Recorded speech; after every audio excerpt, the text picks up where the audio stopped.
બે ભાઈ એક સેન્ટરના, આ બનેલા પ્રસંગ કહું છું. બંને ભાઈ સુખી સંપન્ન, સારામાં સારી એની સમૃદ્ધિ, બંને ભાઈ બિલ્ડર, અને બંનેને પરિવારમાં બધું જ સારું, ફર્સ્ટ ક્લાસ ડુપ્લેક્સ બંગલો,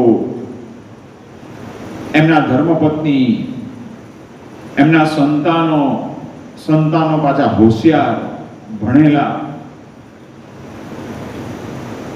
અને એમની જે સમાજમાં પ્રતિષ્ઠા, ધંધો સારામાં સારો ચાલે, એ જે હાઈરાઇઝ ટાવર એનો પ્રોજેક્ટ સમાજમાં મૂકે, તરત બુક થઈ જાય બંને.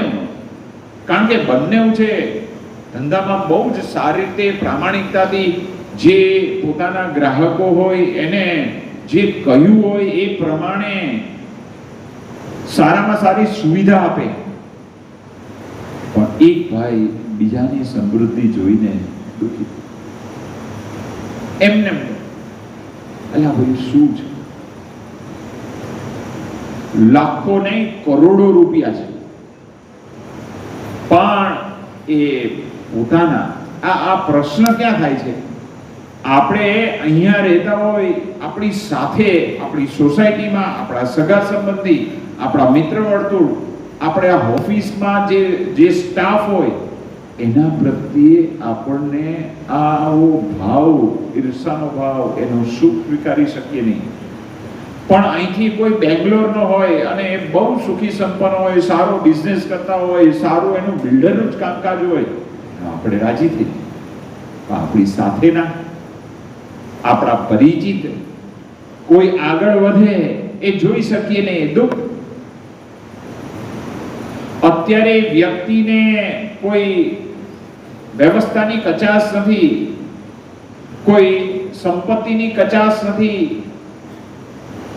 પણ એ દુખી છે. એનું કારણ બીજાનું સુખ જોઈ શકતા નથી. પોતાના દુઃખથી નહીં, બીજાના સુખથી વધારે દુખી થાય છે. આ વાસ્તવિક છે.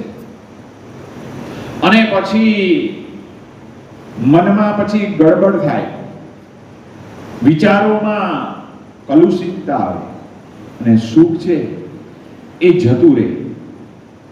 અને જેની ઉપર ઈર્ષા હોય ને એનું વ્યક્તિ સારું જોઈ જ ન શકે. એનું ભૂંડું થાય ને, બરાબર એ જ લાગે છે. આવું આપણે છે એ વિચારતા હોય, પણ ખરેખર જે સુખ છે એ આપણે બીજાનું સારું જોઈએ. આપણા જો